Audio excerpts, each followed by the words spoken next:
Empowering Kids Perham is utilizing strengths to help kids with autism succeed. Executive Director Tiffany Schreier joins us this morning to talk about what they are doing there in the heart of Lakes Country. She joins us.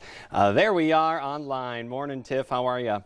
Good morning. I'm doing well. And so we are talking about utilizing strengths. How are you doing that to help kids succeed? So our space and the one that we're just moved into was designed specifically to tap into our kids' strengths. And Dr. Treffert, he's at the Treffert Center in Wisconsin. He talks about individuals that have autism having these islands of genius.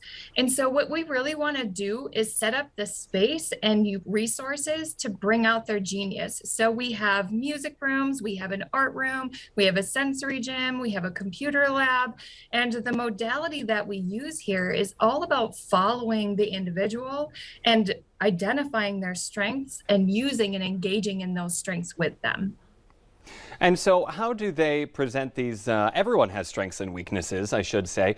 So what are you doing there that is extra focused, or I should say hyper focused on finding the strengths for people with autism?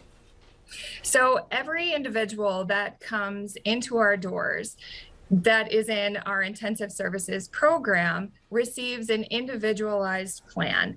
And that's where we use a battery of assessments, interviews, observations, and we create a plan. But what's beautiful about the modality that we use is we have goals and we have plans, but every session is open, and we use play and we use our environment to allow the individuals to explore, and we see what they gravitate to. Is it music? Let's spend time in the music room. Is it art? Let's have time in the art room. And for our after school programs, we bring in specialists from the community to teach our groups. So we have an artist who has 30 years of experience coming to our groups and talking about different art strategies and helping our individuals express themselves in modalities that fit them.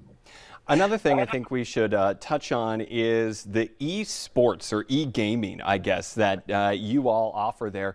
A lot of parents are saying put down the controls, but you're actually finding that when done in appropriate settings, it can be helpful to children or to adults as well. Can you explain that?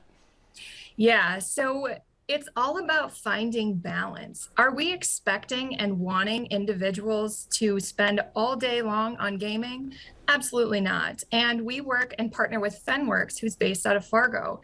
And he talks about how the best gamers utilize their skills, but they also sleep well at night, eat a healthy diet.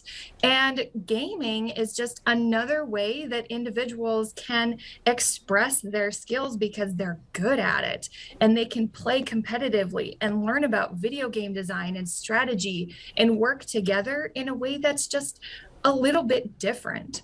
So what we really want to do is tap into those strengths. It's kind of interesting. There was a study done in Nebraska with a bunch of 10th grade students, and it focused on their reading skills. So if you look at the first slide, they did an average reading words per minute for those students.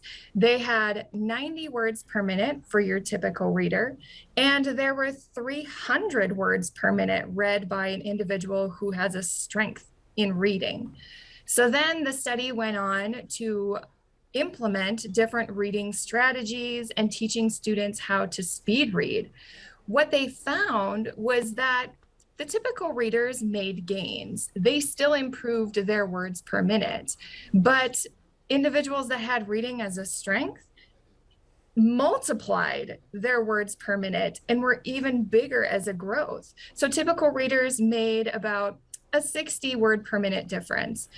Readers as a strength, leading into their strengths, made 1,000+ words per minute difference. So esports is our way of taking individuals whose brains are wired to navigate technology, to use computer games, to understand design, and lean into that strength to also teach them how the games work, how to work together, how to collaborate and be on a team in just a different way than what we usually expect.